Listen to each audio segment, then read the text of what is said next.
ایک ہوتا ہے کہ جیسے شادی بیاہ کے اندر آپ نے خرچ کیا، اس میں بھی ایک تھوڑا سا اعتدال رکھنا چاہیے۔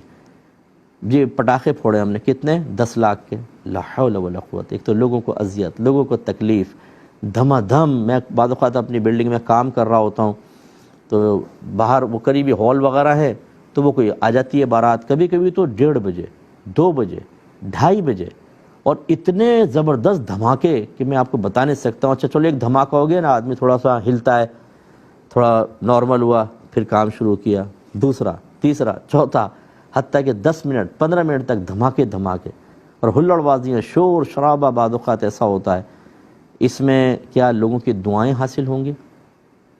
بد دعائیں۔ جو شادی سنت کی ادائیگی کے لیے منعقد کی گئی تھی اور جس وقت مطلوب تھا کہ اللہ کی رحمتیں دولہا دلہن پہ نازل ہوں، ہم ساری برکات کو ختم کرتے ہیں۔ آپ کے گھر میں اکثر جادو ٹونے نہیں ہوتے۔ آپ غور کیجئے گا شادی کرتے ہوئے کیا کیا کارنامے کیے تھے ہم لوگوں نے۔ ان کی نحوستیں، لوگوں کی بد دعائیں، ان کی دل آزاریاں، مریضوں کو آپ تنگ کرتے ہیں، سوتے ہوئوں کو جگا دیتے ہیں، بچے اڑ جاتے ہیں تو صبح ڈیوٹی پہ ماں باپ نے جانا ہے، وہ ساری رات نہیں سوتا، ان کو ڈسٹرب کرتا ہے، تو آپ کو انعام ملے گا آخرت کے اندر۔ آپ نے تو شوق پورا کر لیا۔ حرام ہے اس طرح کے پٹاخے وٹاخے پھوڑنا اور اس طرح کے ڈھول ڈھمکے بجانا رات کے 2:30 بجے کہ بیچارے لوگوں کی نیندیں برباد کر دیں آپ، اور کوئی پرواہ نہیں، ہم تو اپنی خوشی منا رہے ہیں۔ میرے ایک جملہ یاد رکھیے گا، جو خوشی لوگوں کو دکھ دے کر، غم دے کر، ان کے دل توڑ کر، ان کو تکلیفیں پہنچا کر حاصل ہوں، یہ خوشی آپ کو کبھی راس نہیں آئے گی، یہ تباہ کرے گی آپ کو۔ اس لیے کبھی آپ دیکھیں جو گولی چلائی دولہا کو لگ گئی، دلہن مر گئی، 4 بچے مر گئے، آگ لگ گئی گاڑی کے اندر، پٹاخوں کے اندر، تو سارے جل گئے۔ پھر اللہ تعالیٰ ایسے بھی چیزیں دکھا دیتا ہے، اور یہ چیزیں اگر آپ کو نظر نہ آئیں، آپ عافیت سے نکل گئے تو گھر کے اندر بے برکتی، لڑائی جھگڑا، چچڑا پن اور فائٹنگ، اور خدا نخواستہ طلاق۔ پھر آپ یہ نہ کہا کریں کہ جی جادو ٹونا کسی نے کروا دیا ہے، سب سے بڑے جادوگر تو ہم بیٹھے ہوئے ہیں۔ کیوں نہیں آپ نے شادی بیاہ کے موقع پر ان مبارک چیزوں کو اختیار کیا کہ جن سے شادی کے اندر برکت پیدا ہوتی؟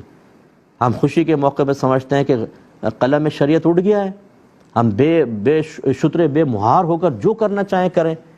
اسی طرح بعض غم کے اندر بھی ایسے ہی ہوتا ہے، کلمہ کفر کہہ رہے ہیں، الٹے سیدھے حرکتیں کر رہے ہیں، اب ان کو کوئی سمجھا نہیں سکتا کیونکہ جی غم میں سمجھائیں گے تو لڑنا شروع کریں گے، کلمہ کفر نکال دیں گے۔ خوشی ہو یا غم، دونوں مقام پہ اللہ رسول کی تعلیمات کو فوقیت دینا یہ ہم پر فرض ہوتا ہے۔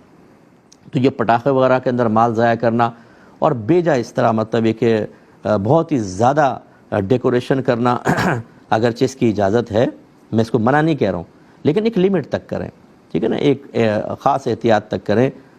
بس ٹھیک ہے، آپ نے بلڈنگ کو سجایا، آپ غور کر لیں کہ اگر اسی طرح کی تھوڑے سے کم درجے کی ہم فرض کر لیں 25,000 50,000 میں کر سکتے تھے، تو پھر 2 لاکھ 2.5 لاکھ 5 لاکھ 10 لاکھ تک لے جانا یہ مناسب نہیں ہوتا۔ آج ہماری صورتحال ہے، گھروں میں کھانا نہیں ہے، غریبوں کی بچیوں کی شادی نہیں ہو رہی، ان کی دماغ کی رگیں کھنچ رہی ہیں، لڑکوں کی شادی نہیں ہو رہی۔ ایک لڑکے نے کہا مصطفیٰ ہر جگہ آپ لڑکیوں کی ترغیب دیتے ہیں کہ جی بچیوں کی شادی، بچیوں کی شادی، کبھی لڑکوں کا ذکر بھی کریں۔